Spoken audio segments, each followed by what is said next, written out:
think the whole... What's the time frame that this will take? What I'm being told and what we've been told is we should be able to get this wrapped up by the end of next week. If it's possible to move it along quicker, I would like to do that. The issue is the legal process requires a certification committee to come together next Tuesday to officially certify the numbers that we all received today. And technically, the request for a recount cannot happen until then. But what I'm hoping will happen is the Secretary of State's office, working with the courts, will start the process and to develop the process, request that the ballots be sent in so they can be counted as soon as the process begins. They need to find volunteers to count the ballots. All of that process, I hope, can get underway immediately. And that's why I'm announcing my decision right now, rather than waiting till Monday or Tuesday. This ought to speed it up. Doug, all the Democrats have had a very united front and not taken aim on each other during the campaign. Do you see your decision to seek a recount as in opposition to that, or in any way damaging to the Democrats' chances to win in November? No, I don't think so at all, and Senator Shumlin agreed with this decision. The fact of the matter is, since Wednesday, he has been saying it appears that he is the winner.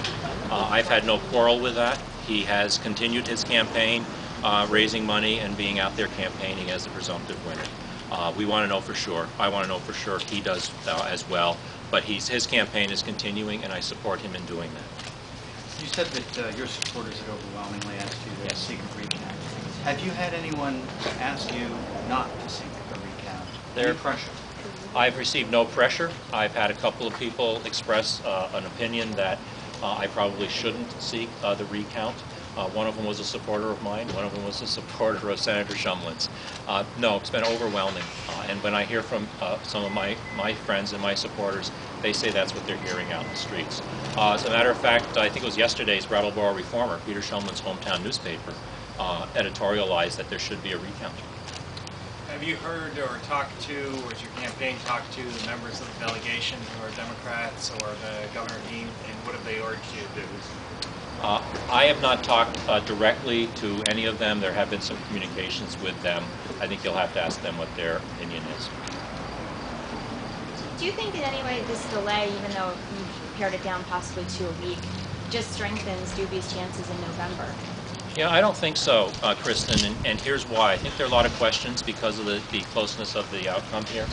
And if people are still questioning it, and we did not have a recount, those questions might linger, and there might be some hesitation to jump in enthusiastically to support the nominee. This way, there's no question. At the end, we will resolve the fact that it is such a close election, and I believe there will be much more enthusiastic support once it's decided.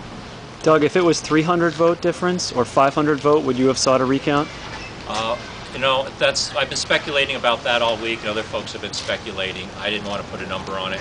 This is the number. It's 197. I'm going to see. I mean, the law allows up to 2%, which would be over 1,400 votes. So I don't think I would have asked for it at 1,400. Are you fairly confident that the numbers put out by the Secretary of State's office today will be very close to the certified numbers on Tuesday? Is that why you're making the decision now? Those are the numbers that they will present, the Secretary of State's office will present to that committee. So those are the numbers that will be certified. I think the Secretary of State's office has a good process, and what they've done is taken the tallies from the various town clerks. They counted them twice to make sure that the two tallies agreed. That's what they'll present. I think it's, although I haven't been through this before, I think it's very much like the process we go through in the legislature at the beginning of the session where we certify the winners of statewide races. So it's more of a